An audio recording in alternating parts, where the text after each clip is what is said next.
Now, Davante Adams, we're going to hear from him in a second. He said that Matt LaFleur addressed everything with the team. The elephant in the room was not ignored the way that some other coaches may be tempted to do it, because this is the MVP of the NFL. He's not there. Everyone knows about it. And with him not there to talk about it, others are going to be talking about it, including Davante Adams. Let's hear some of what he had to say yesterday about his missing quarterback. Any thought to using your power of persuasion to Aaron and saying, hey, whatever the hell is going on with you and the organization, let's just come back for one more year, then we'll figure out 2022 at that time?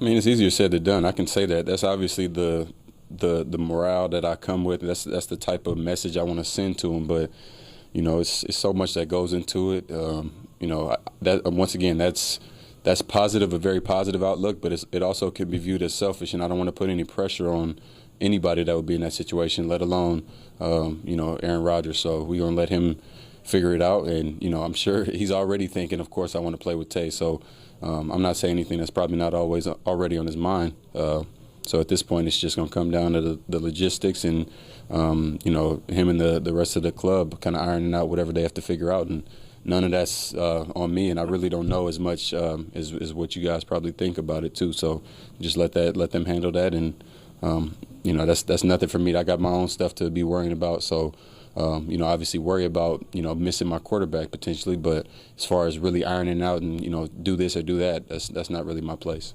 People that know him well know that he loves you when you have his back. So I mean that's how I am naturally. So it's not forced, but I got his back through everything. So he knows at the end of the day, if there's ever a wonder of he's lost a teammate or something because of all this come out, like he knows where I stand. Going back to I forgot who asked the question about if it was awkward.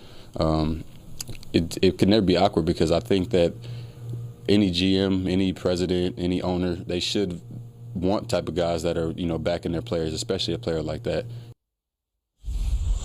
You may have seen a couple of white flashes while he was talking. There was no lightning happening at Lambeau Field. Those were edits made by the Packers, because one of the things that Adams said that was edited by the Packers was, I'll stand on the effing mountain and scream on the mountaintop that I've got his back. And he said the full word. Instead of bleeping the word, they just dropped that sentence, that passage. Yeah, but I'll stand on the effing mountain and scream on the mountaintop that I've got his back. And that's the dilemma that's created for the teammates. You've got the back of the quarterback, and you just hope that the organization understands that you're going to support your guy.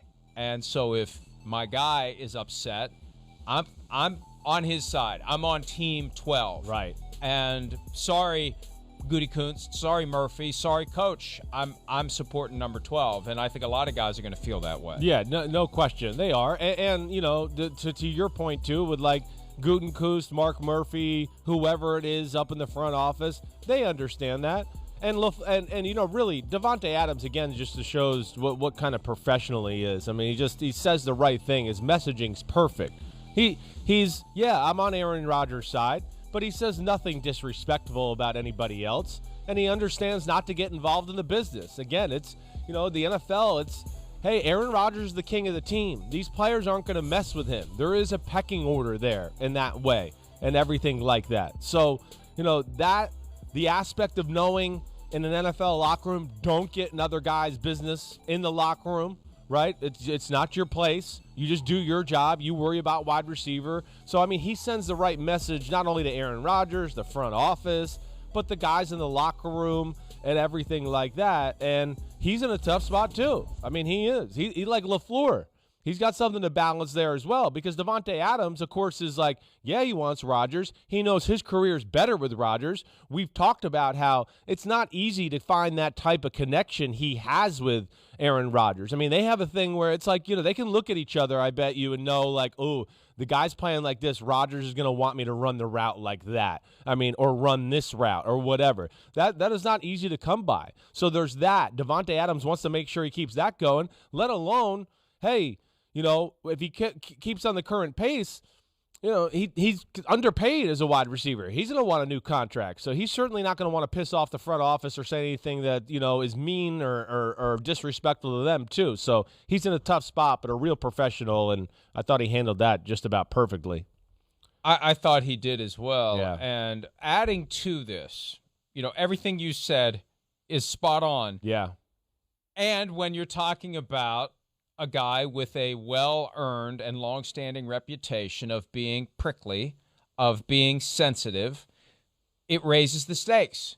Because when you're trying to thread that needle and keep everybody happy, you have to account for the possibility you accidentally say something that gets misinterpreted in some way as a slight when you weren't even trying to do that. I mean, that's one of the realities of dealing with someone like Aaron Rodgers. You got to tiptoe around all the time because it's the truth. I'm sorry. It's not like the bridge between Aaron Rodgers and me is going to get any more burned than it is. But the reality is, and we all know people like this in our lives, and if we don't, then you are that person where everyone's got to tiptoe around. Everyone's got to be careful. Oh, you don't know what Jim's going to say about this or that, or oh, you can't say that. Don't say that. Don't even hint at that. You got what? Right. Am I that guy? No, I'm actually, as you're saying it, I'm going, I wonder if I'm that guy to my family. I might be that guy. I don't know. You're only that guy when there's a technical issue. Only when there's a technical issue, then you instantly become that guy. It's like a superpower. It's like some weird transmogrification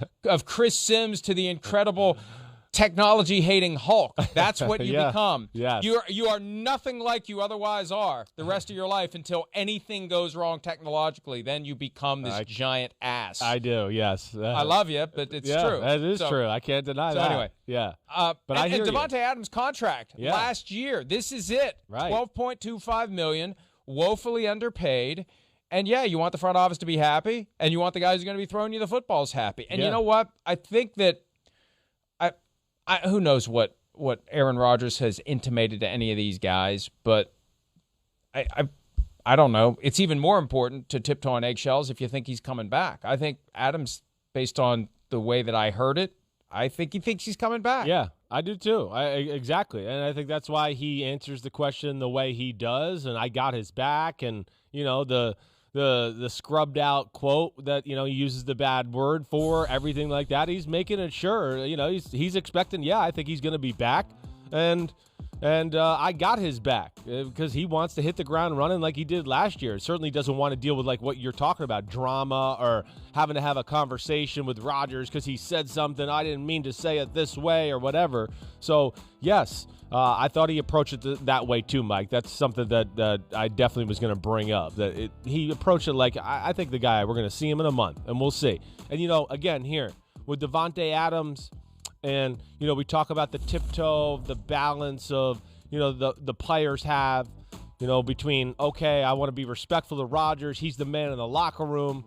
That's the way an NFL locker room works. I don't want to be disrespectful to the front office. I want to be careful that, I don't say anything bad about them, but also, like, in an NFL locker room, man, like, I can't even imagine the conversations that are going on in there right now. But I'm trying to, like, in my own career, it would have been similar to, like, it's like we're the Tampa Bay Buccaneers. It's a year or two after they've won the Super Bowl. Derek Brooks is still one of the best linebackers in football, and we drafted another linebacker to replace him. It would be constant conversation about that in the locker room. I mean, especially when it happened. That's why I don't think you're ever going to see anybody totally disrespect Rodgers on the roster either, letting alone know he's going to come back. But like in the NFL player world, when something like that happens, like I bet you those Packers players that night of the draft were like, what? Like, what? And they were texting each other like, can you believe this? They're doing this to Rodgers. They're doing this to Rodgers. And I bet you they were having like faces and saying things like that all year last year. So it's again, they're aware of the personal side from Rodgers, the business side with the front office, but it's just unheard of kind of in the hierarchy of the NFL locker room for the king to kind of be replaced this way.